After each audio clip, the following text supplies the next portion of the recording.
Akses jalan penghubung antara Desa Kadundung, Kecamatan Latimojong, Kabupaten Luwu, Sulawesi Selatan masih terputus. Jembatan penghubung Desa Kadundung dengan 6 desa lainnya terputus lantaran tersapu banjir bandang. Tim SAR gabungan membuat jembatan alternatif dengan titian kayu untuk menyeberangi sungai selebar 29,2 meter.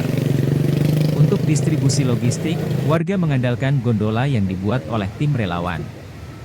Gondola itu melintang di atas sungai menggunakan tali kawat baja. Sekali mengangkut, bisa muat beban hingga 150 kg. Maksimal 150 kg. Orang dewasa bisa naik 2 orang di atas, jelas salah satu relawan, Minggu, 12 Mei 2024. Balai Pengelolaan Jalan Nasional, PJN, wilayah 2 Sulsel masih sibuk melakukan mobilisasi bahan jembatan Beli. Jembatan Beli dibuat untuk menghubungkan akses jalan antar desa di atas sungai selebar 20. Progres pembukaan jalan di Kecamatan Latimojong ini, Pak. Ya, saat ini Balai Besar Pertanian Jawa Sulawesi Selatan sedang melaksanakan pembukaan akses jalan dengan mengerahkan 7 ekskavator untuk menangani longsor-longsoran yang terjadi. Ada 4 longsoran besar di atas sehingga memperlancar akses mobilisasi untuk membuat jembatan sementara jembatan Beli.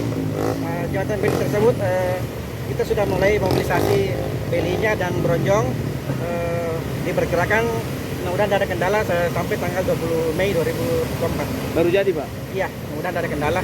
Ini salah satu jalan untuk membuka akses ke Latimojong ya, Pak? Ya, ini membuka akses ke 6 desa ke atas menuju ke Latimojong.